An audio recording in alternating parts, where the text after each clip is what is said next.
and gentlemen, welcome to another exciting episode of The Devil's Due. I am your host, Carl Duty. Court is back in session. With me, as always, is the man who was so smart he once beat Ozymandias in a game of Clue, Mr. Drew Celestino. Board games are simple. It's the whole world-changing plots that I lack the necessary skills to best Ozymandias in. Well, you would think the smartest man alive would be able to win a simple game like Clue. Sometimes when you're that smart, you overlook the little things. Ah, yes. You know, big picture versus small. I got you. Here we are again, sir. How you doing? Week 3 Oh, man. of my cold / whatever this is. So I'm lovely. You look so happy. I'm beaming. Such a smile. Well, I finally called the doctor today, and they prescribed me a Z-Pack over the phone. So apparently my doctor was replaced by Dr. Anan from WWE, but, you know, whatever. Hopefully that means I don't actually have a staph infection that's killing me, and we'll see. It's a little inside baseball for the wrestling fans out there. okay. Yep. All right. I'll fly. I'm pilot. Don't ask. It's a long story. All right. So, that kind of leads us into our opening statement, sir, as the audience can hear. How was your week? It's been like this. This has been largely the week. Yeah. Misery and laying around, trying to sleep a lot, and sleep this thing off, which did have some limited success over the weekend and stuff. I do feel a little bit better. Yeah. If I had to put a percentage on it, I'm probably operating at about 70 to 75% of my normal capacity. Okay. But work today seemed to take a lot out of me, which is unfortunate. So I guess I'm not quite where I should be. Haven't been to the gym in a few weeks as a result, and I feel terrible about it because I just feel terrible about it, actually. That's the thing. It's easy to get in the groove. Once you get out of the groove, getting back into the groove is the hard part. I set all these new goals. I had this whole new routine I was going to get into, and I haven't felt like doing anything. So it's been unfortunate because, I want to lose 15 pounds. And it's not going to do that sitting at home nursing a cold unless I don't eat anything, but I do like to eat still. So there's that. But at least it's a functional cold. It's not like, Here's why it's functional. Because I'm too stupid to not be active and productive. That's why it's functional. Usually if you're in the second week of a cold, or you've had a cold for a good solid week and a half or so, you don't drive to Vermont. Okay. Yeah, I could see that. And you don't, go to band rehearsals, and you don't have a brew day. Yesterday was brew day, so that happened as well. We'll get into that in a minute. So basically my own insistence on I refuse to slow down as much as possible, that's probably not a good way to kick this. It's probably how it escalated from whatever, a cold into a infection, which, I can definitely confirm it is. So. Well, you've got the whole sweat it out logic going, so. Yeah, there's that. You got the Z-Pack now. You should be on the road to recovery. I hope so, because this is getting old, to be honest with you. So, a little tired of being sick. It's not fun. Yeah. So, that's been the bulk of things. There's been, we had a little mini game night. Jen invited me over to her brother's because she's watching the house while they're away. So she's like, come on over and, I'll have Tim and Lauren come over. And I'm like, all right. So I dragged my carcass up and they came over, and it was 2 minutes from my house. So we played a game and I faded quickly. Yeah. But sorry I couldn't make that one. Something, it's all right. Something came up and we did get a game in though. Alan was there too, actually. Yep. What did you play Clank? We did not play Clank. We played a new game. And we all really liked it, and I forgot what it's called. Oh, Ellen will correct me, I'm sure. But it was a new game whose name escapes me because I don't write these things down, and I probably should. Kind of a combination of Risk and Seven Wonders. Okay. So area control, Yeah. worker placement with, at all? with resources. Sort of worker placement. There's armies involved too, so you can take over territory if you want. Okay. Let me see if I can get the name of this game really quick while I elaborate. But overall, not bad. I won with a power move, controversial power move, but only controversial in that we're going to get into rules being rule sticklers and whatnot. Yeah. As the rules were written for every character, kind of like Seven Wonders, every character / country has an attribute that kind of like not breaks the game, but they all have their own power-ups. Right? Okay. One of mine stated that I could use the way it works is you buy placements. In the vague term, you buy placements bought with either currency, gold, or sets of resources. Sets of resources means most things cost 3, 6, or 9. Okay. But they have to be unique. So you can't spend 3 wood. You have to spend like wood, iron, and cotton or whatever, right? My character allowed me to use one of them twice per set. So, wood, iron, sheep, etc. So I ended up using, because that's my ability, and to win the game, one of the ways to win the game is to buy the Great Pyramid, but it costs 12 unique resources to do it. So I had 10 unique resources, and then I used my ability to make up the extra 2. Now, it could be argued that I could technically only use that ability once per transaction, so I could only use 1 resource twice per, right? Okay. But the rules don't make that super clear, so I used vague. it twice. I won. And the game is called Mare Nostrum. Mare Nostrum? Now you know. Okay. There you go. And it was good. I'd play it again for sure. Now that we understand the rules of it and the kind of the ins and outs, because no one did any attacking moves. We all just did resource collection and that kind of thing. Gotcha. I think we were all feeling each other out. But if you got into territory and stuff, I could see the game being much more cutthroat. Potential for a wrath? Oh, yes, absolutely. Absolute potential. So, anyway, that's more or less, that was Friday. Saturday, it was a band rehearsal and MST3K kind of day, which was great. And Sunday, Sunday. Oh, my God. Mostly laid low Sunday. We did end up taking my sister out for her birthday, which was cool. Spoiler alert, don't go to the whiskey bar on Transit called Neat. It's not neat? It's new and swanky and overpriced with poor service. Is it poor service in that it's new and they're still kind of figuring out what they're doing or whatnot, or is it just poor service?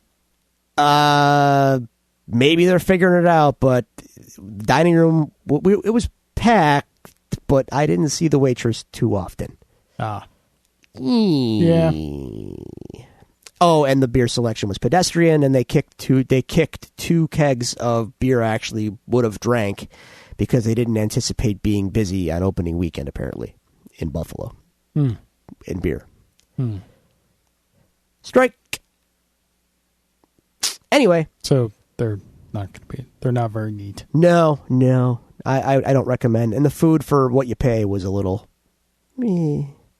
What pub food or?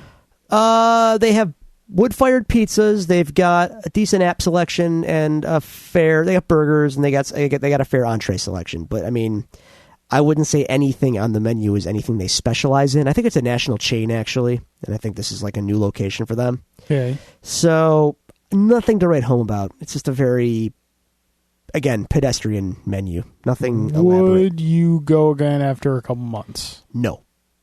Not my scene. One and done for me. But we had fun as a family. That was nice. That's my good. dad, my stepmom, my sister, Jen and I. So that was cool. Where I would go back is Sun. Sun Restaurant. They have one location on Niagara Street in the city. This is their second location on Main and Evans. go to Sun. Sun is good. Sun is good. Vietnamese, Burmese, Thai. Okay. And a very expansive menu and very, very good. So Cool. I do recommend going to Sun. That brings us to yesterday, which was Brew Day. Brew Day is always a good time. We got a nice early start. And You had off work yesterday, I'm assuming? oh, yeah. I do not labor on the Labor Day. Of course, brewing beer is kind of a labor, but it's my labor. It's a pleasure. That's right. So Colin and I got the Brew Day going. It is September now, unfortunately, so it's getting to be stout season. So I brewed a batch of the award-winning Darkness Imprisoning Me Imperial Chocolate Coffee Chocolate Coffee Oatmeal Stout. Yeah, so I got your ribbon. I got my first prize ribbon. Is it displayed prominently somewhere in your abode? It's on a shelf. I mean, Okay. I'm working on getting a proper beer shrine as I amass more hardware. But we'll see how much more hardware I win. How often do you get a chance to brew once the winter season settles in? Not as often as I'd like, so I might have to get another couple batches in before the snow starts flying. Yeah. So we'll see. If Farmer's Almanac is to be believed, there's going to be a lot of it this year. Based on the summer, Excellent. who knows? No, not excellent. I like snow, but I don't like a lot of snow. So just give me enough for just long enough, and I'm okay. Give me all the snow, all the time. No, just cover the ground from, let's say, the end of November until mid-January, and I'm good. Unfortunately, this is Buffalo. Winter doesn't end until somewhere in May, so this is the time of year when I generally become jokingly, very... Yeah. I think, am I joking, though? Am I? Yeah, realistically, end of February. Once we That's cute that you think get that. into March, when we have the really bad years, when we get into March, like middle of March, and it's still coming down, that's when I'm like, okay, we're good. Yeah, we'll get there. No, I think realistically, the heavy snow stops falling end of February, early March. So, yeah, I like a nice, just get winter out of the way. Like a Band-Aid. Gone. Get it out of here. So, yeah, that's my week. cool. Hi, Golden. Oh, and I watched, there's only 6 episodes, but I watched all of The Tick. Yeah, what would you quick thoughts? It's good. Review? It's good. If you have any sort of fondness for the cartoon, Which I do. then the guy playing the Tick is fantastic. He is the new embodiment of the classic Tick, in a slightly grittier and more foul-mouthed version of the Tick universe. The Tick himself is still an oblivious idiot and Boy Scout Golden Boy, but his world's a little more messed up. But it's good. It's a good show. I do enjoy it. It's not like gonna bust a gut laugh out loud, but it is a cool show, and the guy playing the Tick is fantastic. Is it as funny as the animated series? That's a no. We haven't had the Mad Midnight Bomber episode yet. Which bombs at midnight? So we don't know exactly. Overkill, give me a grenade. Yeah. I don't have any. This is no time for games. So, yeah. All right, but it's my last one. Yeah, Overkill is actually kind of insane in this new series. So, Well, it's supposed to be a Punisher knockoff. oh, and how? Oh, howdy. So yeah, it's good though. I do recommend it. It's pretty cool. Cool. That's it. That's all me. Awesome. Well, my weeks. Let's see. Friday night I couldn't come out for game night. Again, something came up. Had to handle that. Saturday, my good friend Manny came into town. Yes. He and his wife and my goddaughter Natalie came into town because they were picking up Natalie in Syracuse. They're like, we're already halfway here. Well, jot down to Buffalo and jot over to Buffalo. And Sure. see us, and it was a great little visit. We took them out for dinner at Rain Tree Bar and Grill, which Okay. I always highly recommend. great food, good people there and everything. Just good environment. Although this is the first time that I had something on the menu that I wouldn't be able to recommend. They have a new barbecue section of their menu, and they had smoked Chevetta's wings. Okay. Now, I like Chevetta's. Yes. I've come to the conclusion Chevetta's needs to be grilled on. Yeah, the char goes a long way. The smoking didn't work. So. Yeah, the char is kind of part and parcel of the Chevetta's. Yeah, so that was fun. Then we came back to our place, and I introduced them to some board games. Okay. Played King of Tokyo and Lanterns. The ultimate in Gateway. Yeah, if it's not Catan, it's King of Tokyo. Sure. That gets you in. They loved them both. They had a lot of fun. Then Sunday, we all went to church and then grabbed lunch. Where do we grab lunch? Went to Ted's for lunch. Oh, yeah. Then they headed out. Sunday evening Julie and I were supposed to go to like a gathering meeting per se about a wedding coming up that I'm actually officiating. I ended up not being able to go because William was popping another tooth, and these are the back ones. So there was no joy in Mudville for me, 'cause I had to stay home with William. So Julie went, got all the info and everything. And then when she came, my friend Adam, who's a semi-frequent question asker on the show, texted me and said he had a game night going on. And if I want to come, I'd be like, well, if this thing wraps up, I'll make my way over there. Fortunately, I was able to get over there and played a new game myself called Lords of Vegas. Okay. Oh, this game is awesome. This game is freaking amazing. And what makes it better is you are compelled to play the entire game in bad mobster movie accent. Hey, yo, this guy over here with the offers and the stuff. Forget about it. I will pretend not to be offended by all of this, but okay. Oh, you're not offended by it. Okay. It's a lot of fun, like negotiation in the game. It's like building and combining casinos and taking over casinos and things like that. Can you play as Mo Green? No. Oh. No.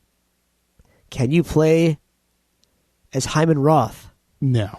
Can you play as Nicky Santoro? You can't. But there are 3 Godfather board games out there that I know of. Okay.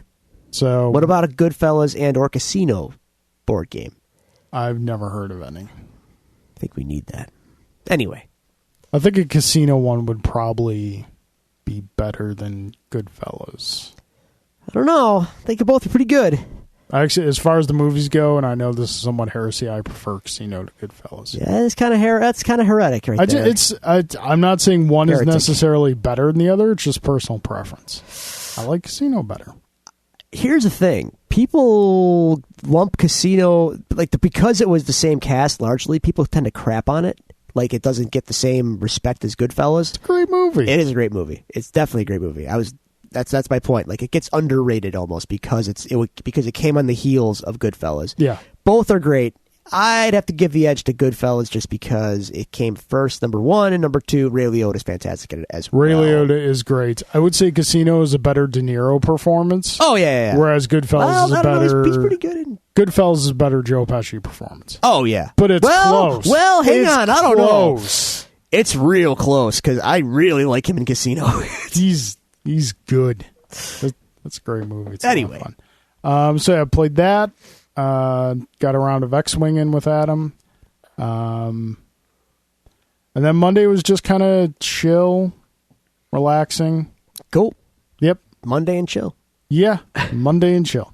So that was our weeks, dear listeners. If you would like to tell us about your weeks, if you'd like to send us any questions, comments to be read on the air, you can find us at the following social media locations. On Twitter, you can follow us at Devils Do Pod. You can go to facebook.com/DevilsDoPod. You can email us at thedevilsdopod@gmail.com, or you can find all these resources available to you on our website, thedevilsdupodcast.com. That being said, our opening statements being brought to a close, we do have some cross-examination. We have 2 questions. First, starting out from the aforementioned Manny. Sent in some questions for us this week. Dear Carl and Drew, I've got 3 items for you today. I've got a question, a cry for help, and a demand for justice. Oh, boy. Feel free to take these in any order. Question. Just read an interesting article today in the Guardian entitled Not So Super Why Hollywood Cinematic Universes Are on the Way Out. The author argues that while Marvel was able to innovate the way audiences approach movies and the idea of separate films with interlinked stories, most attempts to copy this formula have come up drastically short. He argues that is especially true with the DC universe, where the most successful film was one that had be set in a different era, Wonder Woman, and did not require as much tie-in as the cinematic nightmare that was Batman v Superman, or the make the audience commit suicide Squad. Wordplay is fun. Yeah. This has me wondering, can DC fix the mess they're in by abandoning the universe approach or just focus on standalone stories? Are we seeing the first attempts with the changes to the Batman upcoming, whether we want it or not, Joker film? There's a lot to go through there. Yeah. I think the most important thing to remember about why Marvel has been successful is because they took their time. They were the first out of the gate. They took their time. They hired good people.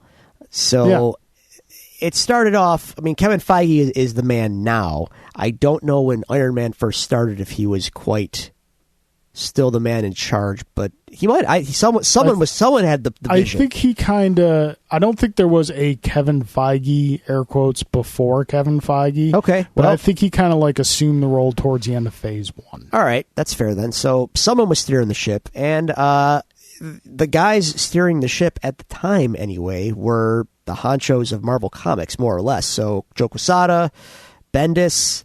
I think some of the it was quite a little team. That team has been disbanded, by the way. For better or worse, is still kind of playing out right now. But they had vision, and it worked. And ultimately it worked. DC was playing catch up, so strike 1, they're behind. Strike 2, though, I don't think they have anyone there in the film division with any sort of vision or even coherent, real understanding of the properties that they're adapting. Yeah. No, I'd agree with that. I mean, it looked like they were kind of getting things in order with Wonder Woman, and then all the announcements that have happened since Wonder Woman looks like they're kind of going back to form. Yeah. I listened to a really interesting take an analysis of Superman the motion picture today. The original with Christopher Reeve? Correct.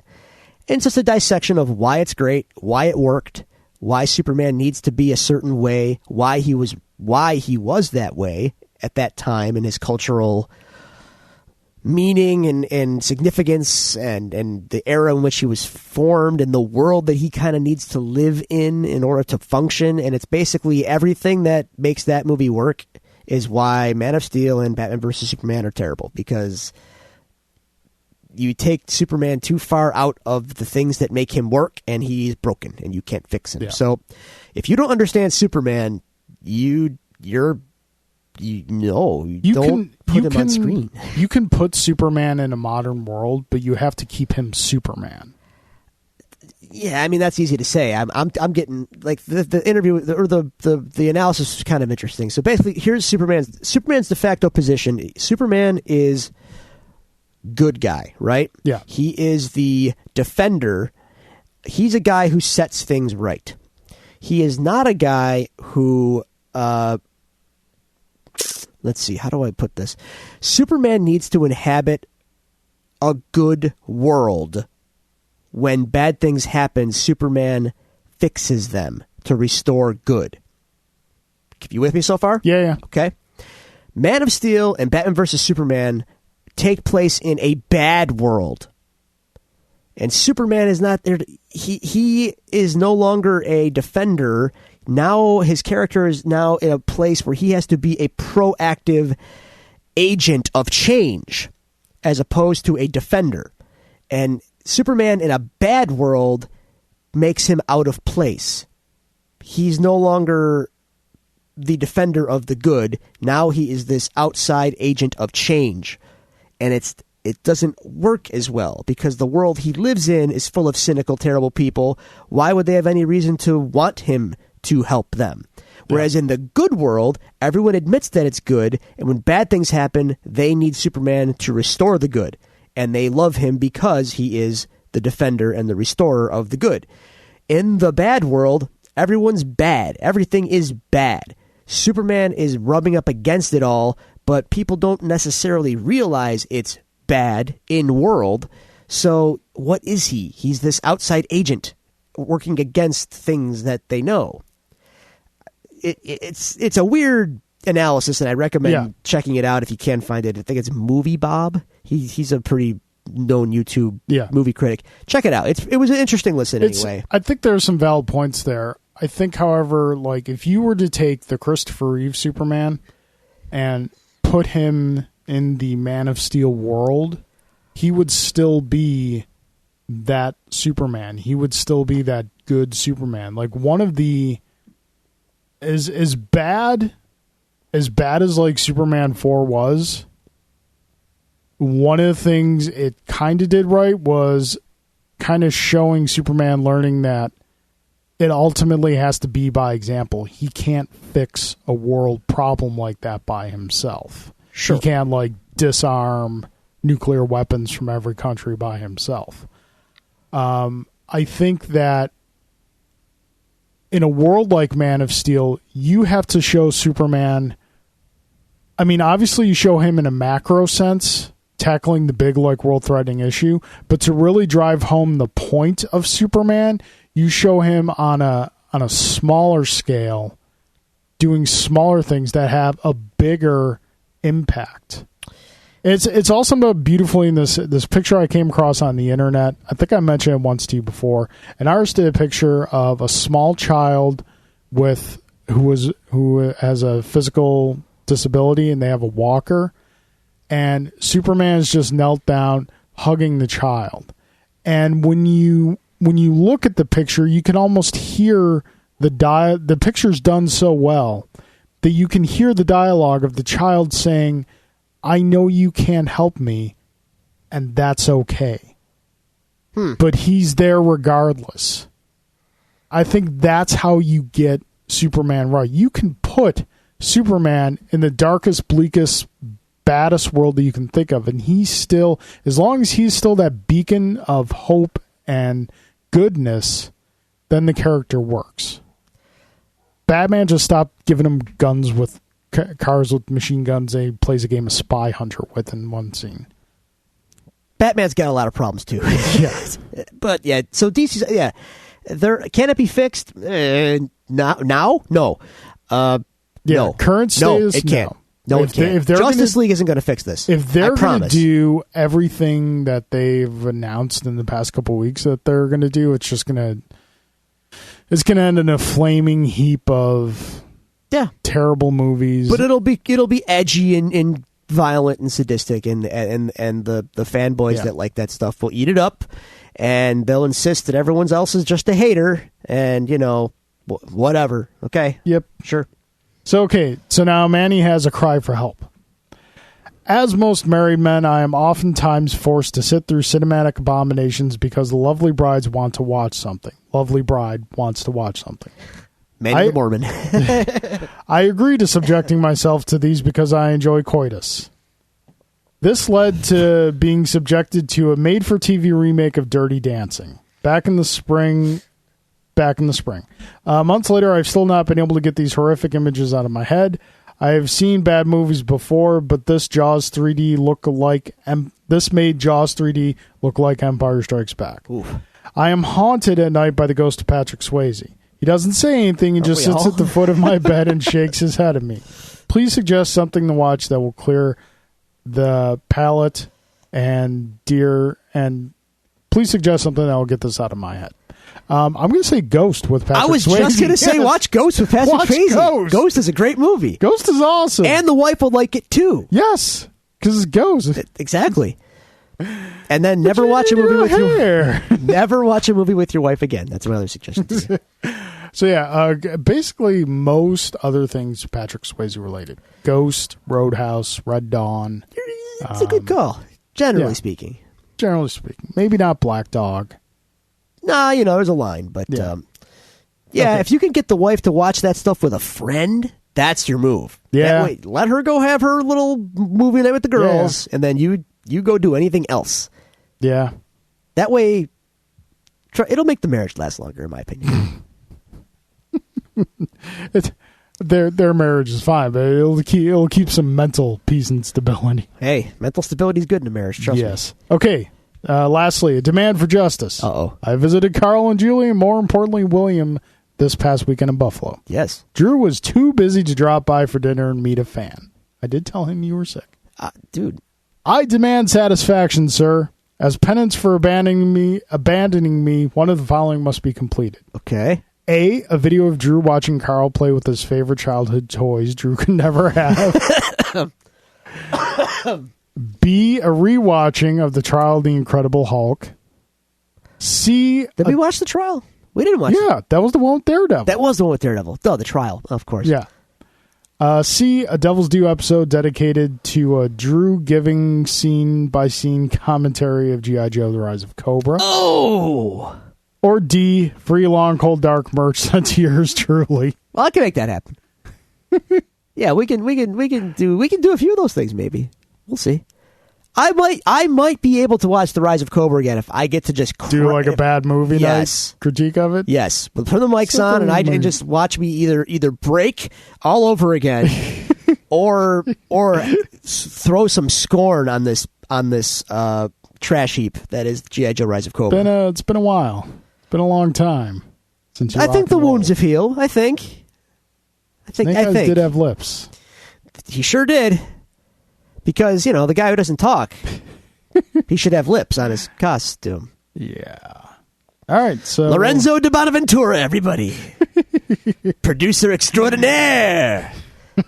Stephen Summers. What's he up to nowadays? I don't know. Hopefully nothing. I think we looked this up before. I don't think he's doing much. All right, Manny, thank you very much for your questions. We appreciate it. Next up... returning from a bit of an absence, Mr. Jay Gelsomino. We have not had Jay and Alan at the same time for some time.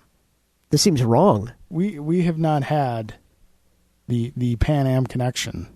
The World Series of cross-examination participants. Yeah. You know what's happening here? It's kind of like this is an old school WWF build. You keep the two guys away from each other for a while until the big culmination, until the big match. It's the opposite of what they do now, because now they just have the same guys go at each other every week ad infinity until you don't want to see them ever again. All right, before we get to Jay's questions, I have a question for you. Go on. It's WrestleMania. When?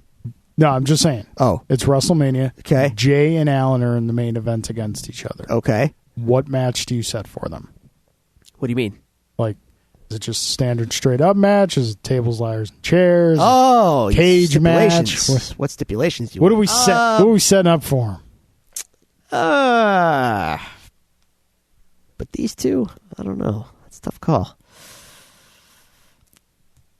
Given their... no, never mind.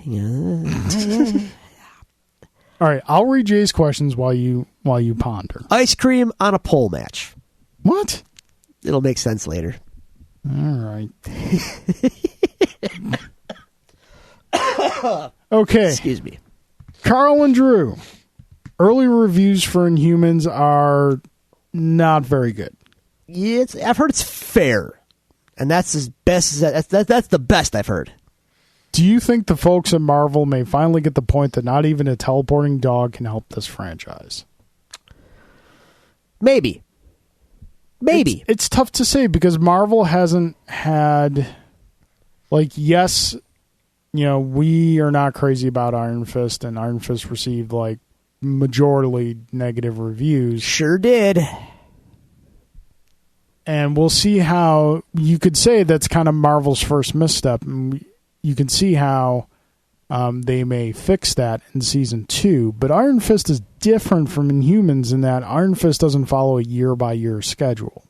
Whereas they have a couple years, depending on how they're going to do the order of the seasons, to make adjustments. Whereas Inhumans is a network show. It's got to follow like a year-by-year schedule. So I think they're going to do it. It'll end, and they'll forget about it. Yeah, it's an effects-heavy concept. Yeah. And it's something that no one really wants, honestly. No one really wants the Inhumans. No.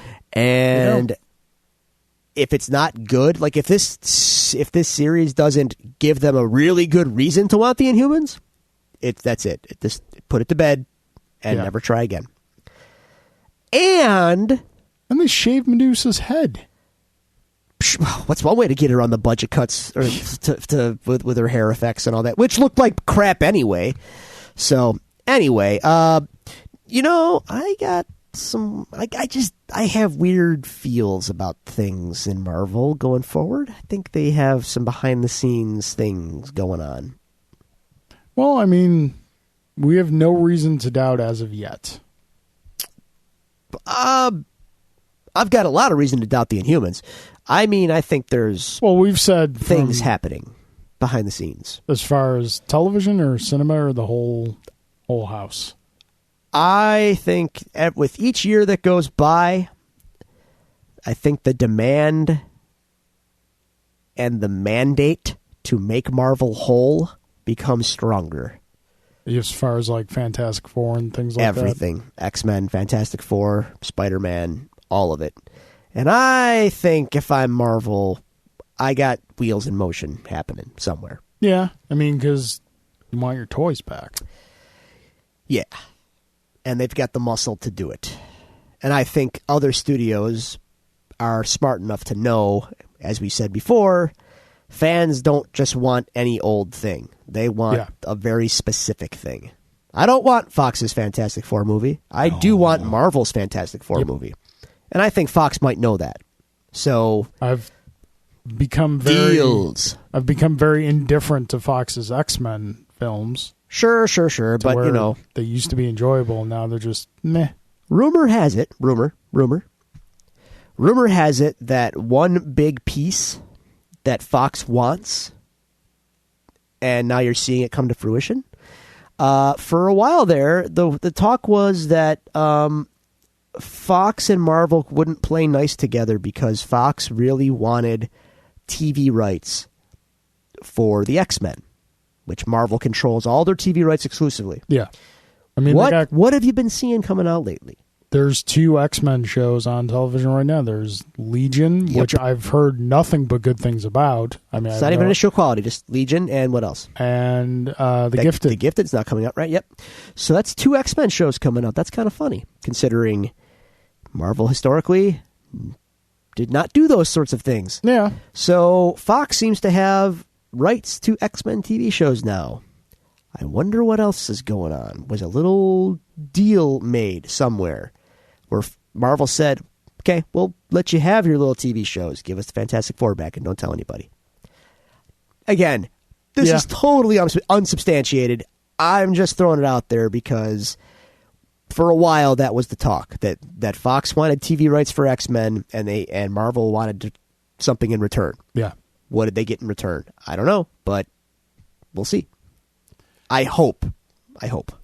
If you're Marvel, I get wanting Fantastic Four back.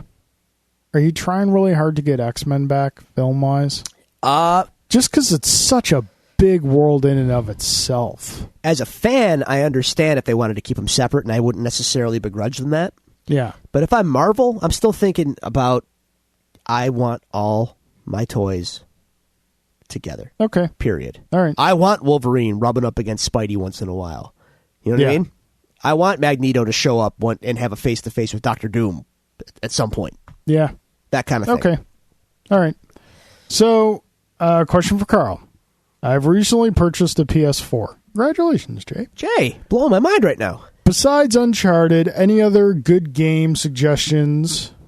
Have you ever used PlayStation Now, which is like Netflix for PS3 and 4 games? $20 a month, a big library. I'll start with the last question. I've never used PlayStation Now. Typically, if there's an older PlayStation game I want to play, that you could probably get it used for cheaper than a PlayStation Now thing would cost. And I found in the past couple generations that backwards compatibility is not as important as I think a lot of people give it credit for. Because you think, like, and I think this is pertaining mostly to Sony and Microsoft that don't have like a historic library the way Nintendo does. Sure. So I think that like the backwards compatibility, we're kind of living in generations where if you want it, you can just go get the old system for dirt cheap.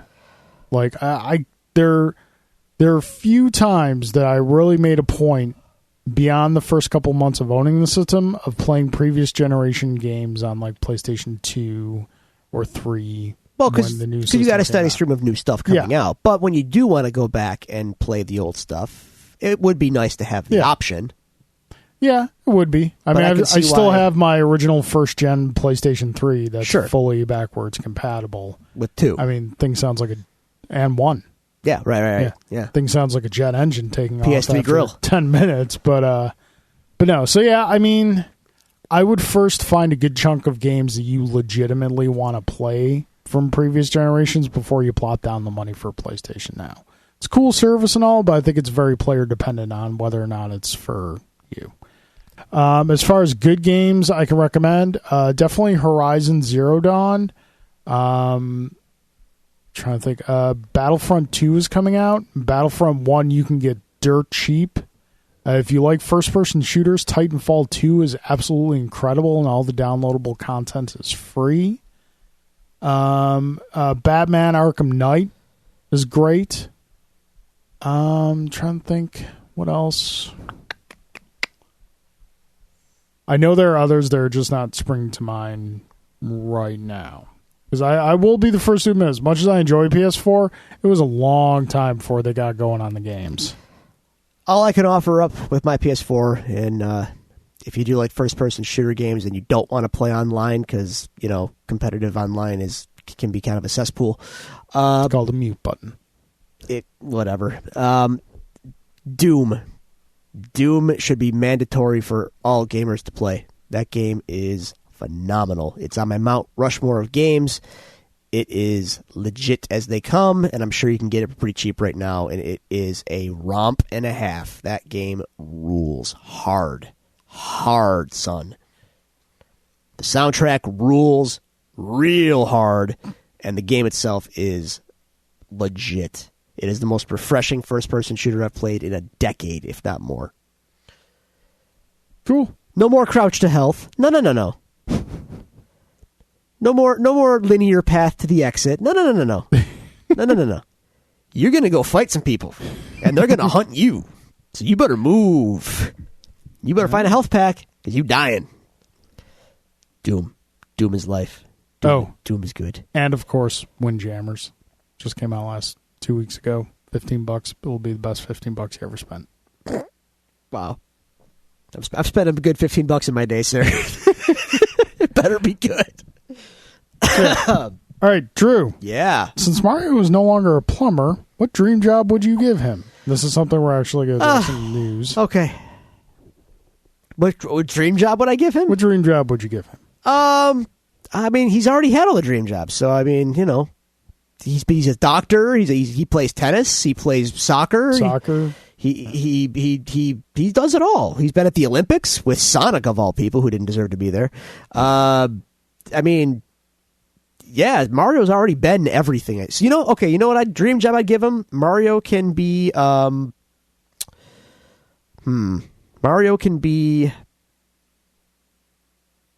Geez, I don't even know. Mario could be a producer. He's just a pitch man. Mario producer. He's already done everything, so he can just pitch ideas all day long. You know what? Has he been a hockey player? Ooh, no. Would he be good at hockey? That's the question. Well, I would assume he's good at everything else. So yeah, sure. Mario could be a hockey I'm just player saying, too. if they did like Mario Hockey, bring back the characters from Ice Hockey. Mario could be the fat one. Sure. Although they've slimmed Mario down in years. A little bit. He's pudgy, but he's not like what he used to be. Yeah. Well, if you consider Luigi to be thin, Mario is clearly a little more rotund. But he's not Wario, who is obese. But you know. I got you. So yeah, you know. Alrighty. Okay, so Jay, thank you very much for your questions. That brings the questions to a close, and now we have to open up the case files. We've got some news. Do you want to start at the dumpster fire, or do you want to end there? Let's just get it out of the way. It is the gift that keeps on giving. You know, it gives stuff to us to talk about every week. It does. Let's go. Let's get into it. All right. So as we discussed last week, DC announced they're doing an Origin Joker standalone movie. # worst idea ever. # on par for DC. Earlier in this week, it was announced that one of the actors being rumored for consideration of the title role of the Joker is none other than Leonardo DiCaprio. Sure. Okay. If this was 15 years ago and none of the other stuff happened, none like the other DC movies were out there, and Warner Bros. Said they're doing this, Martin Scorsese produced, Leonardo DiCaprio starring, I might be able to get behind it. If it was 15 years ago. Why not now? DiCaprio, still a fantastic actor. Yeah. Still very good at what he does. Yeah. A lot older now. So why does Joker have to be young? You're doing an origin story. Well, that's the sticking point, really. And yeah. Joker has always been like kind of wiry, gangly looking. Leo can pull that off still. No. He's got to hit the gym, that's all. So, yeah, that's my thought on it. What's your thought? I mean, it's not the worst casting idea I've heard. It's just if you're going to do an origin story, it is a little odd because he is not a strapping young lad anymore. Now he's more of a strapping old lad. So it's a little curious. I mean, on the surface, though, if you're to say we cast DiCaprio as the Joker, I'm like, oh, that could be interesting. That could be decent. He's a good actor and got the acting chops.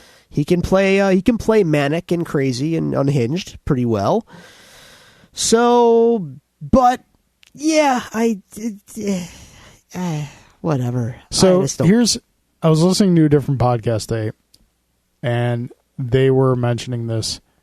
What kind of deal do you think Warner Brothers has to pony up to DiCaprio to get him into this? Big money. Think he gets the Nicholson deal? What is it? Where he gets a percentage? The lot of money up front and then points on the back end.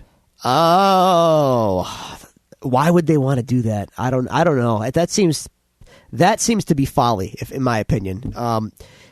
Is it going to make that much money where they would let it? Is it going to make so much that they would give him profits like that out of their pocket? They could cast anybody in that role, and it would make money. So why go all crazy with the DiCaprio money? To me, it just seems silly. I don't think it's.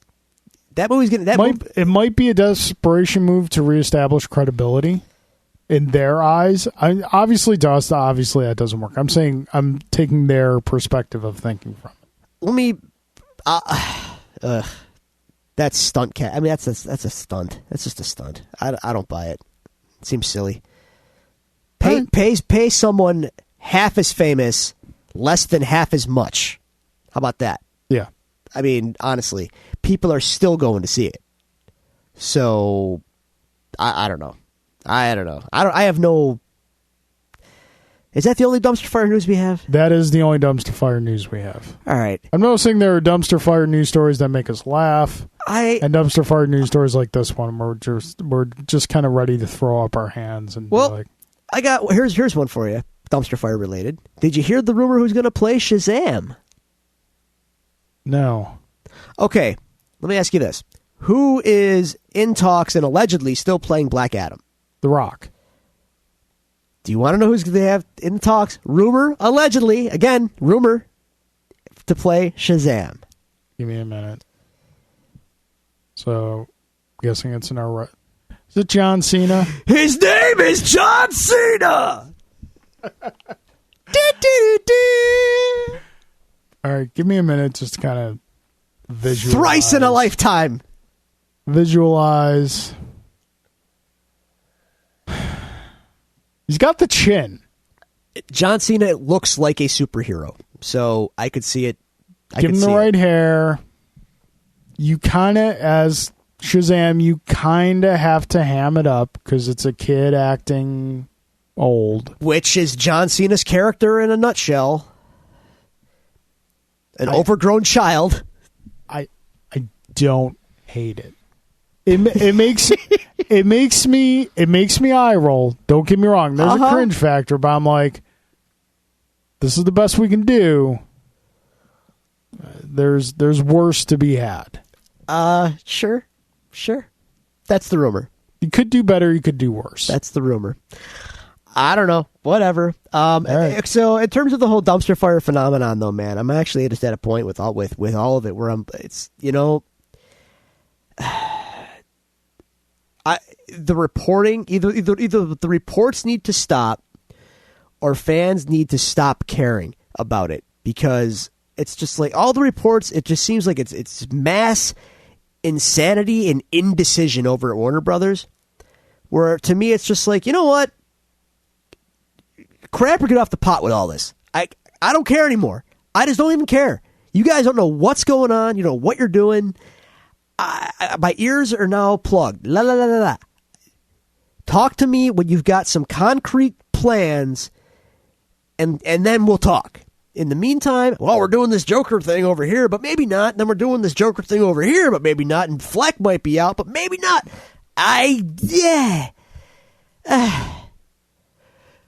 So, are you saying that going forward, our policy should be to report only on confirmed factual? No, it's not nothing to do with us. It's just I'm just like, and I'm just making an observation, man.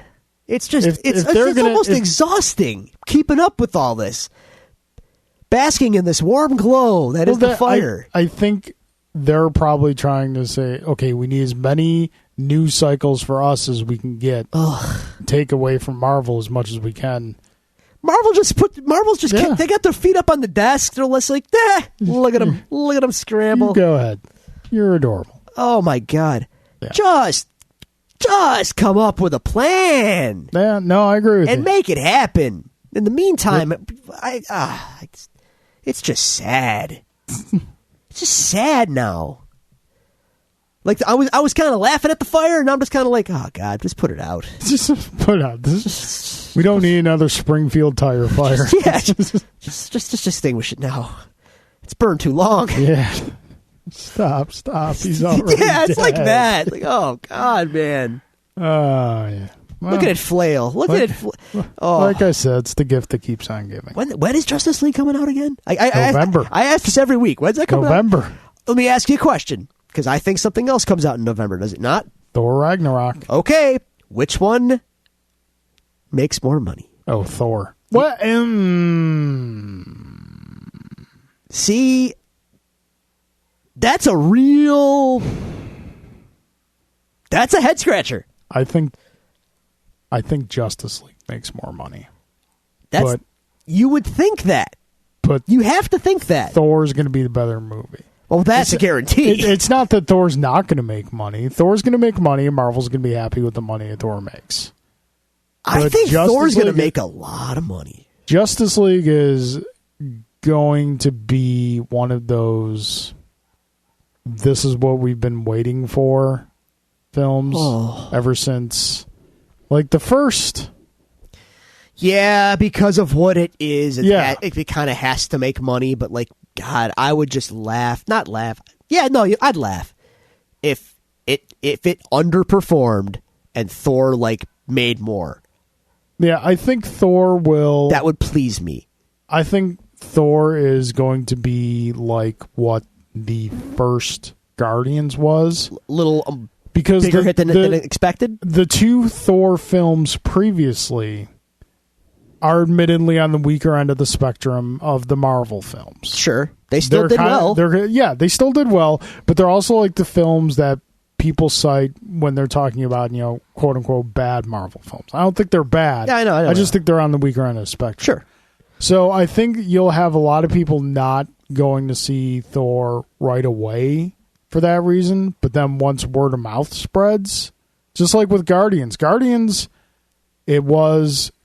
took number one the box office the week it was released. Then the next week, the new Ninja Turtles came out, and that took number one at the box office.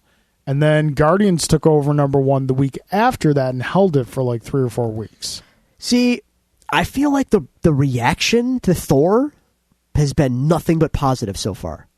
It's been nothing but positive, but most of that positivity is coming from people who are tried and true Marvel fans. Right now, if it's coming out in theaters and it has the Marvel Studios logo on it, we're going to go see it. But here's the thing. I don't know about that. I think it just has an overall positive impression on audiences. I don't think anybody expected that trailer to be as awesome looking as it was. Well, because it's such a dramatic palette change for the film, not just in visuals, but in tone as well. Like I think people were already more on board with getting more Thor. They were already, conditioned to want more Thor based on the Avengers flicks. Even if the Thor movies themselves were on the weak side, I think people generally like, okay, new Thor movie, cool. Then that trailer shows up. It knocks everyone's socks off, no matter how you feel about Thor, the first two Thor movies. It almost doesn't even matter anymore with these Marvel flicks. It's like, okay, well, there's Thor. I like him. And then Hulk shows up, and everyone loses their collective mind. Yeah. Well, I feel like that alone is going to get people in for this flick. More so than the dreary Justice League with an unlikable Flash.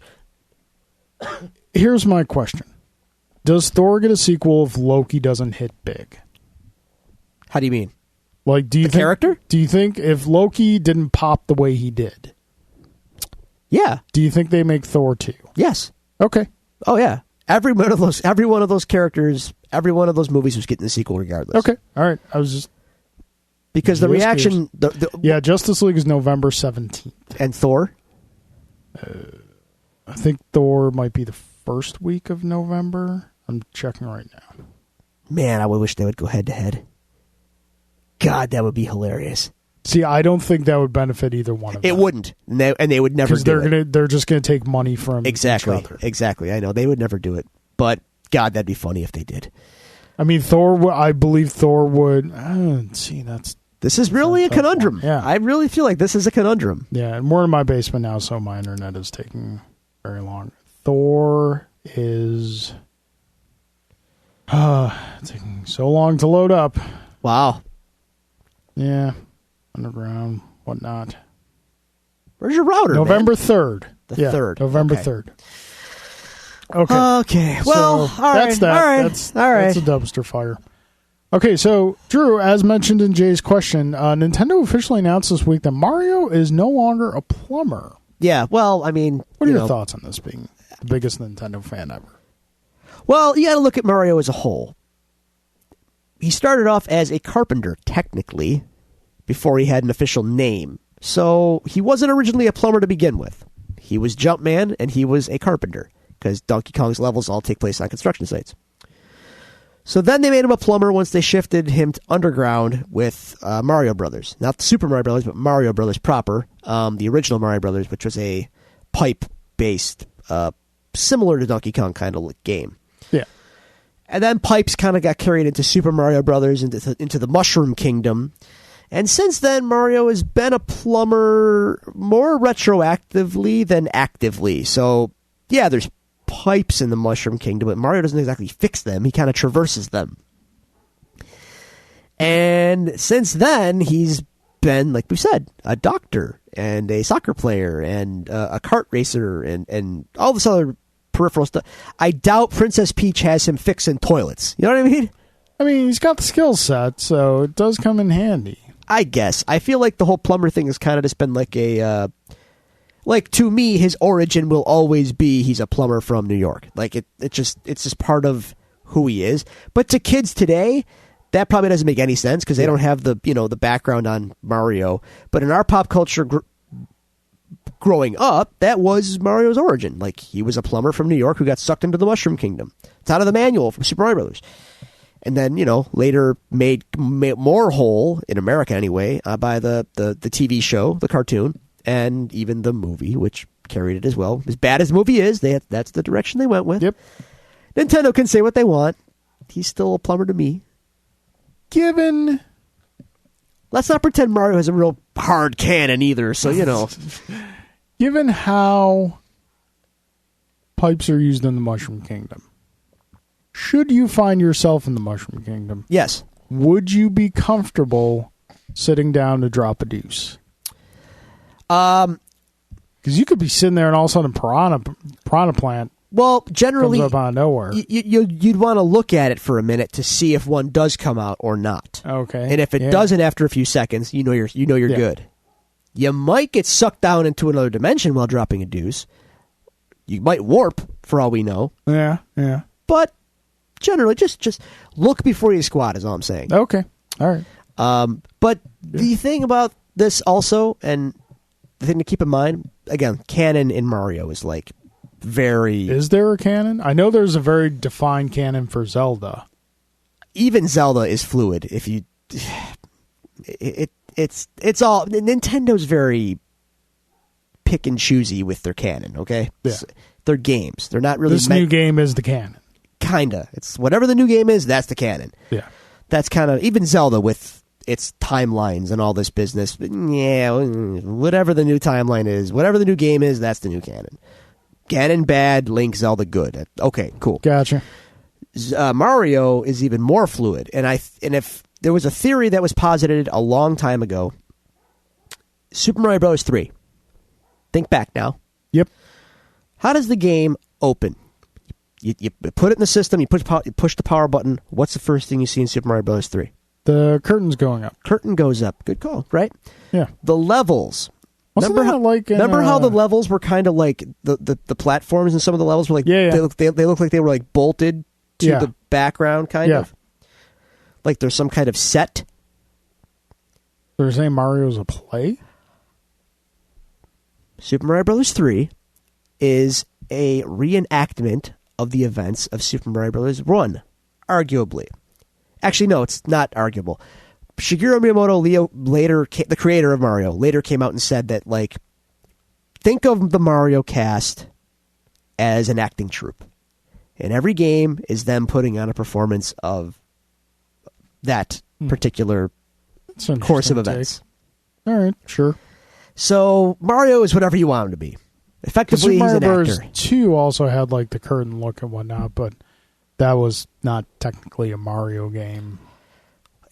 Technically, proper. No, but it was retroactively incorporated. Yeah. So, yeah. I mean, Shy Guys and things like that were brought in. And Birdo, they're all core Mario characters now, so go figure. All right. Drew, yeah. this next story could be a little painful. Okay. Because this has been tried before. It keeps popping up every once in a while, but then it just kind of keeps getting squashed, and we get happy about it. But it's back again. Apparently, the remake of one of our all-time favorite movies, The Crow, is this will never go away, will it? Again. Jason Momoa still rumored to star. Of course he is. This won't happen. God, I really hope it doesn't. I can really hope pretty much promise you it won't. It's been in development hell too long, and you're still not topping the original. Yeah. And not to mention, the original is very visually and conceptually inextricably tied to a place and time. Yeah. And I think we've gone beyond that. The imagery doesn't work with today's culture, if you will. And I don't know. I don't see it working. The concept is timeless, but the Crow as we know it, with the look and all that, and the music and the it's 80s, 90s, period. Like, that's it. That's what it is. You can't take it away from that. So why are you going to do a new one? Like, what's the point? What would be the point? Money. Superhero / comic book films are much more bankable today than they were back then. They are, but who is hard up for a Crow movie today? I'm not. The audience that wants it doesn't even want it. You know what I mean? Yeah. So, I think it's a generic term, but The Crow, both the film and the original J.O. Barr comic series, were both lightning in a bottle. Basically. And every film attempt to recapture that has failed miserably, and most comic attempts to capture that have failed miserably. There's been one good non-J.O. Barr. You know what? I think J.O. Barr did write it, though. Curare, which I felt was really good. But it's just like one of those things that it was what it was, and let's appreciate it for what it was, and always cherish it for what it was, and just let it be. Yeah, we don't need another one. It exists. It's fine. Move on. There's no need to keep this thing going. So, Drew. Yeah? You got $800 lying around you want to just kind of spend frivolously? Because if you do... I do, but... You could have the biggest Lego set ever produced, which is the Millennium Falcon Lego, which you can, once you build it, once you assemble, I think they said 7,500 pieces. Okay. You can modify it if you want. You can have the Falcon as it was in Empire Strikes Back.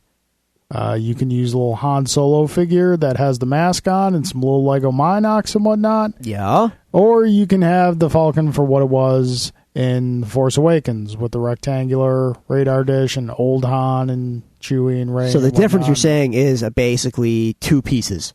Old Han, young Han, round dish, square dish. $800, please. Well, it's also, like they said, the biggest Lego set ever created. I believe completed, it stands between 8 and 10 inches high and is almost 3 feet long. Question. For that money, yeah, it better be delivered to me by the current actor playing Chewbacca. Okay. In the Chewbacca costume. Uh-huh. And I best get like a hug and like some photo ops. Do you want him to carry you around on his back? And free tickets to every Star Wars movie that comes out for the rest of my life. See, that's pretty. You're getting a little demanding there, because there will be a Star Wars movie every year for the rest of your life. You know that. No, there's nothing planned beyond the third legacy Listen film. to you adorable man, you. We'll see what happens. But no, sure will. Back to the subject at hand. $800. Yeah, that seems a little steep. And I also, this is a total fan nitpick point, but why would you make the biggest Lego set ever, the Millennium Falcon, when the Super Star Destroyer is right there? Oh, they've already made a Super Star Destroyer. But it's not the biggest one they've ever done, apparently. I think it's biggest in that number of pieces that it is, not physical size. I think the Super Star Destroyer is still like longer than. So why is it? Falcon would be. Why is it less pieces? It's bigger. I don't know. See, again, I'm not a Lego person. This was news. I thought it was funny. So that price tag is ridiculous, by the way. Legos in and of themselves. Yeah, and I as a kid, I grew up with Legos, and I love them, but I don't remember paying that much for them. No. Holy crap. There was also less licensed Legos back then. You had to kind of use your imagination. You had Spaceship. Yeah. Spaceship! And I built my own spaceships. Yeah. With my own design. Yeah. Nope. Not anymore. Nope. Build things. It just sums up everything about our culture in 2017, honestly. Like, no imagination. No imagination. No thinking for yourself. No. Established brand. Here. Established brand. Established brand. Yes. I know established brand. I feel comfortable in established brand. Thinking myself is scary. Give me established brand. Warm blanket of established brand. Yeah. I kind of realized that was true when they started remaking movies that were made in my lifetime. Yeah. You're going to get another one, too. Which one? Wait. Oh, you're just saying. I'm just saying. Oh, yeah. Yeah, that. So, okay, final news story. Drew, today is a very special day. Is it? It's a very special day. This is a very, very, and today is actually the day. This isn't something that has happened or will happen. It's on today. Okay. 25 years ago today. Oh, boy. Batman the Animated Series debuted. We've talked about this series numerous times on the show. Yeah. So I think by and large our audience knows our feelings, but there are things that like are that you know are good and they're established as good, and you've heard pretty much everything there is to be said about it, but still bear talking about. Sure. And I think this is one of those things. A truly revolutionary show and set the standard for fans, at least, for everything that has come since then. Yes. Sorry, I'm struggling to come up with a follow-up to that, but no, you basically covered it. It is a landmark show, better than it had any right to be, set a standard for animation that, honestly, most shows to this day don't live up to. Yeah. Like, it was landmark in terms of animation quality, design, execution, care, and real distillation of its concept and its core. It was masterful, and to this day, I don't know that DC ever did a better show, and Marvel sure hasn't. Although they came close with Avengers, Earth's Mightiest until they canceled it for an inferior one. Good job, Marvel. Anyway, Batman the Animated Series though is probably, I mean, and I'm a comics guy, right? Yeah. Batman the Animated Series is probably my favorite interpretation of Batman, period. Full stop. Yeah, better than the comics. Like, it gets his whole world so right, and it puts its own unique spin on it and makes it all work together. And it does all work perfectly. It's like the perfect version of everything Batman. No, I would definitely agree with that. It gave us Harley Quinn. It reinvented Mr. Freeze from a gimmicky villain to like serious emotional gave him some pathos. Character. Yeah. It gave us the voices not only for the Batman, not only for Joker, but for so many other characters that if you still read Batman comics, those are the voices you hear in your head. That's, yeah, totally. So yeah, 25 years old. Everything it led into the Superman animated series, Batman Beyond, Justice League Unlimited, all fantastic. I know that Batman the Animated Series and Superman the Animated Series are available on Amazon Prime. Justice League and Justice League Unlimited are available on Netflix. How did these rights get split up? I think Batman Beyond is also available on Amazon Prime. All right. So yeah. It also gave us a little reminder that Adam West. The Grey Ghost episode. Yeah. It kind of made it okay to like Adam West again.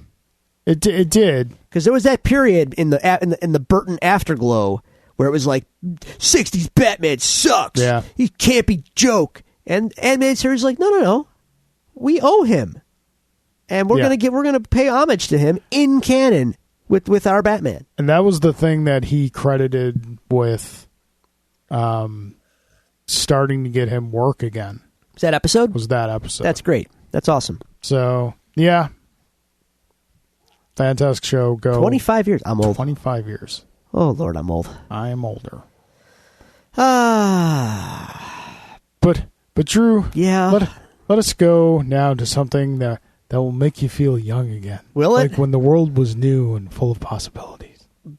Go on. Let's rustle some papers. Oh. What is that? What is that? That is me simulating the rustling of the papers. That is a plastic thing. Well, notes are on the phone again, so I had to rustle something here for the dramatic effect. You had to give away the illusion. Shame, sir. Shame on you. When you're watching episodes on the couch with the wife, I got you. can't have a notebook in my lap. It just doesn't work. So, Defenders update. Are you still only current episode current, or have Current you gone episode beyond? current. Okay. I have not gone beyond. All right. So, episode 3, worst behavior. Yeah. Where do you want to start? Lot of stuff happens in this episode. Itching to get to the end. This is like a mega. I don't want to say plot heavy. It's the wrong word, but there's a lot of like. They shifted gears. It goes from like, 'cause the first 2 episodes are kind of like laying the groundwork. This episode's like, get ready, we're running now. Yeah. Do you feel like it was rushed in this episode? No, because I didn't either. Because it pays off everything that happened in the first 2. Yeah, and it feels like a natural acceleration of pace. Right. It like it did it well. Here's where it felt. I'll give you this. It did feel a little rushed. Having in the end, Danny showing up at the boardroom of apparently the Hand, the whatever they're calling themselves now, Midland Circle or Marine Midland Arena, basically the Hand. Yeah. So, it felt a little rushed in that he goes to his offices and Deus Ex Machina secretary has all this information. Yeah, on her mid-level computer. Secretary instantly knows. Right. That's my biggest.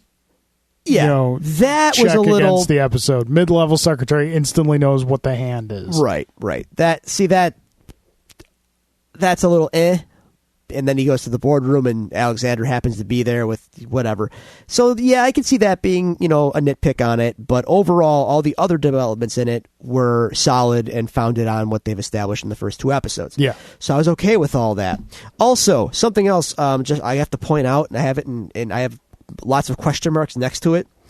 Danny goes to Rand, and as someone who didn't finish Iron Fist, my notes say, "Oh my God, Ward survived Iron Fist." Yeah, he did. Why? He redeemed himself a bit. No one should have survived that show. It's debatable if Danny should have survived that show. Anyway, you know what's funny? Well, I want to point out 2 things here. Okay. Since you brought up Iron Fist, when Danny is talking to Luke. Yes. His 20-second explanation of his origin is better than the entire series of Iron Fist.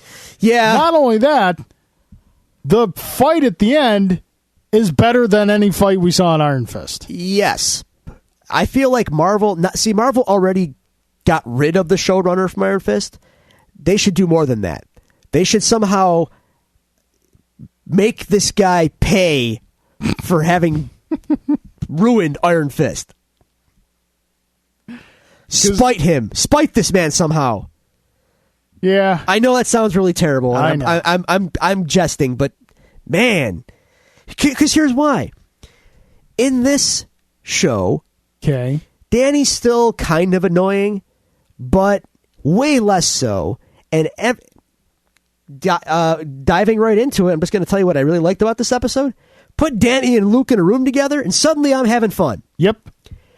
But that's before the fight even starts. Just put them in a room talking to each other. And it's fun. Yeah. He's like, I fought a dragon. Luke's like, no, you didn't. Get out of here. It's great. I just want to watch these. Yeah. I just want to watch these 2 bandy about. So they're getting along all cool. I'm like, oh, this is fun, Luke and Danny, and I'm like, oh, it's the Heroes for Hire. And it's I don't know. I'm getting a charge out of that happening on my TV. Yeah. I know it's weird to say. No, but it's so they're getting along, then they're not. yeah. But Well, I mean, Luke puts Danny in his place, though, man. yeah. Luke calls out Danny, and we get kind of a callback to the social awareness of Luke Cage. Yeah. The series Luke Cage. Right. Here, and it's Luke It's calls good. out Danny, and Danny gets to realize that there's more than one way to skin the Hand, if you will. It definitely it gives Danny a fresh approach. Luke's critique of Danny is well placed, but it's I like that it sticks true to Luke's character as we have established him in these shows. Yeah. And his mission, as it were, in these shows. Yeah. But, you know, to be fair to Danny, like, yes, he's privileged, but, you know, Danny kind of points to Luke, though, like, you're not actually seeing my side of it either. They're both kind of presented as like, hey, you're wrong. Hey, you're wrong. Here's why I'm right. Here's why I'm right. And they're both justifiable in a way. Yeah. It's like that's not to say that Danny is not a privileged, you know, rich, whining white boy. He is. Yeah. But anyway, no, it's good. I like that Luke's character is consistent and still has that core to him, which is unshakable. And I like it. And I like that he rubs up well against Danny. And eventually, and we'll see how the next 5 episodes play out, but I do hope that they are buddies by the end of all this and, you know, Heroes for Hire. Yeah. Maybe not Heroes for Hire, but the two of them being a team up is a classic. And it's a classic. And they were smart in this episode because they gave you that Heroes for Hire moment.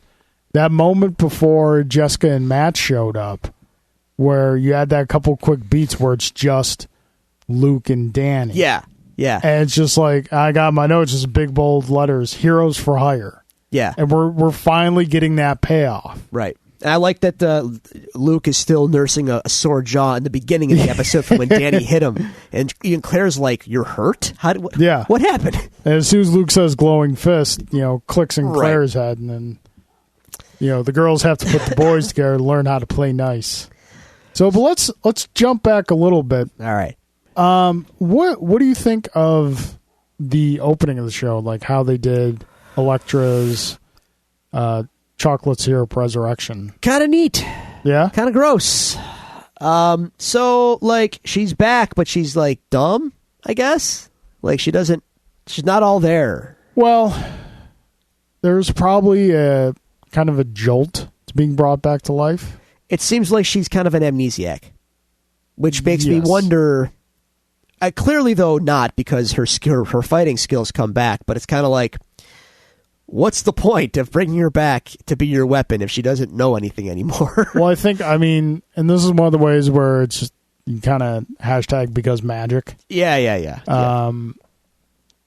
Like they have a way of bringing her back in that, as we've discussed in the comics, when the hand brings you back, you are subservient to them. Sure. So maybe this is just part of that process. Yeah, and her fighting skills do come back. Yeah. But we also see that Alexandra can fight too. Alexandra. Yeah, Alexandra. Yeah. She can fight. Yeah, she got some moves. Yeah, and we're getting more and more insight as to she's been around. She's been around. So my first note is how old is she?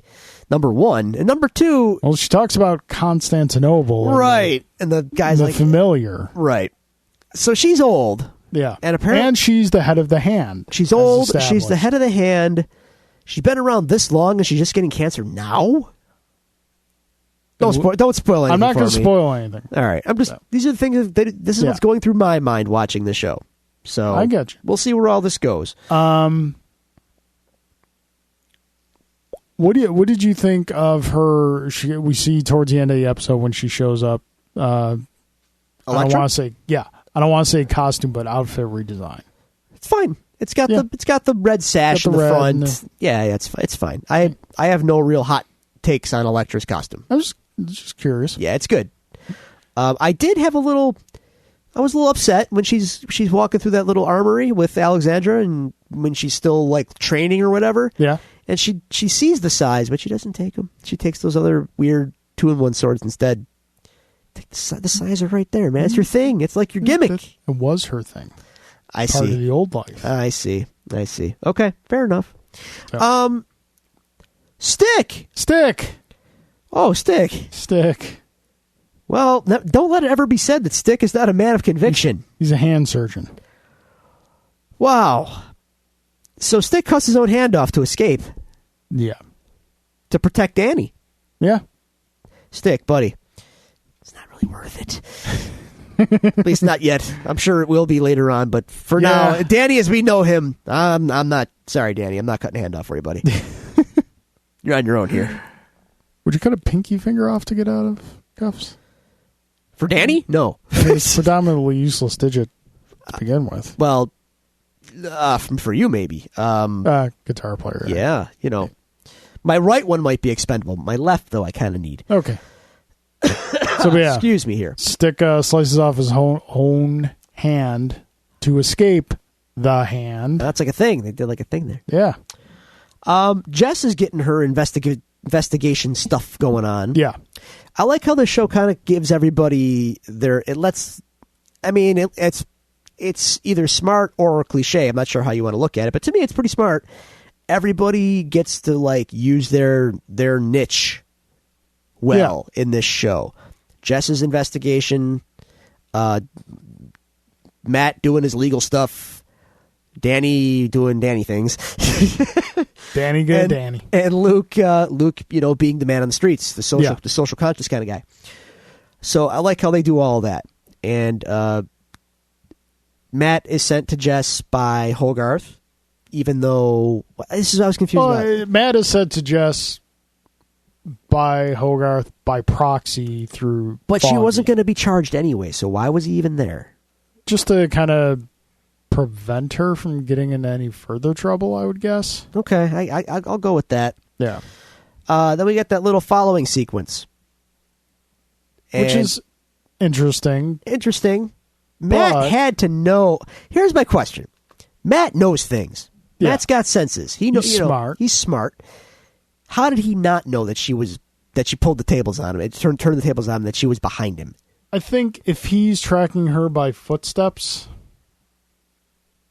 We also have to remember, Jessica, even though she hasn't shown the ability of flight in the show, It's implied. The comic character has the ability of flight. She has jumped. Yeah. She has jumped, so it's possible that she just like jumped and went around. And I'm not saying how. It's just how did he not know that he was being followed in return? Little nitpick. Matt. He eventually does pick up on it. Yeah. And that's when he goes Daredevil mode and gets himself caught. True. Fair enough. Yeah. Not saying they're perfect reasons, but Luke is now kind of realizing the severity of things he's in as well. Things are getting bigger.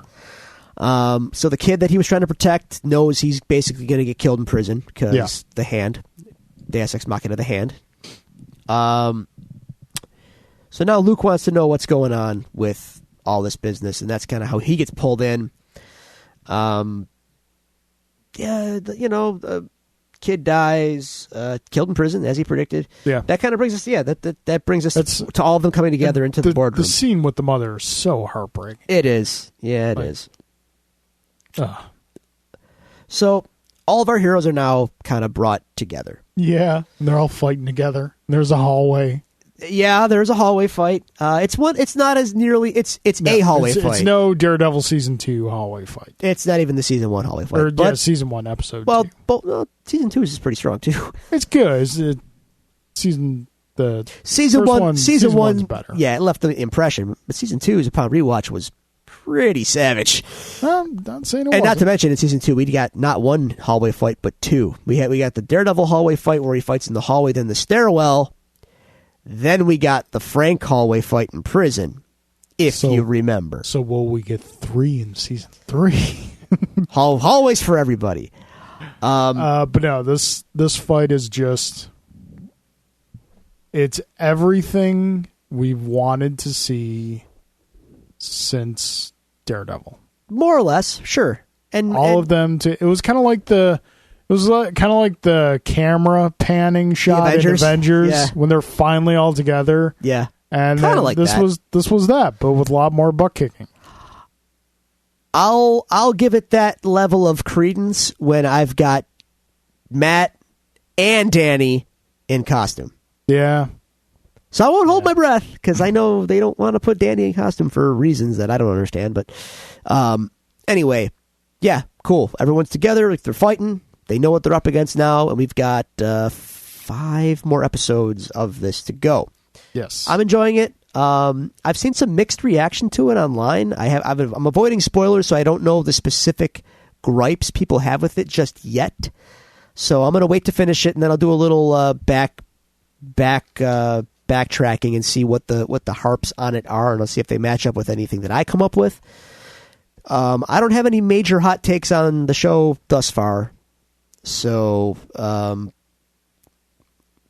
nothing that's a deal breaker anyway. Yeah. I mean, Danny's still kind of annoying, but he is kind of better than he was He's in Iron a Fist. lot better in this. Yeah. In this series than he was in his own. I would agree. And having watched, the whole of this series and not spoiling anything, I'm very much looking forward to Iron Fist season 2. Not only for how they improved Danny on the show, but it'll also be our first showing of how Marvel corrects itself from if they deserved criticism. If they listen to criticism, make the necessary corrections, or if they just say we're Marvel, we know what we're doing, and stay previous course. Sadly, I could see either scenario playing out, but I will say this about the show though. 3 episodes in, while it's cool that they're all together, it still feels very much like a continuation, more so of Daredevil and Iron Fist than it does anything to do with Luke or Jess. Luke and Jess feel like they're there for the ride. Yeah, I mean, so far, because their own shows didn't really have any narrative tether to the hand, and they shouldn't have had. No, they shouldn't have had. You need a threat big enough to bring all of them together. Sure. And so far, we've only had one threat on that level, and that's been the Hand. I mean, outside of like bringing, and I think it would be kind of cheesy if they did it outside of bringing the antagonists from the other shows together, like a super team, Legion of Doomish. Yeah. Like if you get Diamondback and Wilson Fisk, and I mean, first of all, I wouldn't want to see that because I think that they would just lessen each other as characters, and you find, I don't know. We'll see. Yeah. I feel you. It does feel more to me like a Daredevil Iron Fist centric show just because of the antagonists. But I don't mind having Luke and Jess along for the ride because I like having them here. So anyway, so far so good. Yes. Next episode's really good. Okay. Good to know. So, ladies and gentlemen, that kind of does it for us here. Another episode of Devil's Due in the courtroom ledger, if you will. We appreciate you stopping by and listening to us. If you want to help out the show, please by all means retweet, share our new episode announcements. That's very much appreciated. If you want to send any questions or comments to the show to be read on air, you can find us at the following locations. You can find us on Twitter at Devil's Due Pod. You can go to facebook.com/Devil's Due Pod. You can go to the Devil's Due Pod at gmail.com, or you can find all this information available to you on our website, thedevilsdupodcast.com. That being said, Drew, any closing ideas, statements? Let's just hope I don't enter week 4 of this. Come on, Z-Pack. Do stuff. Carve a Z in that cold. So yeah, that's it. I'm good. Right. I'm okay. Alrighty. Cool. Folks, thank you. Court's adjourned.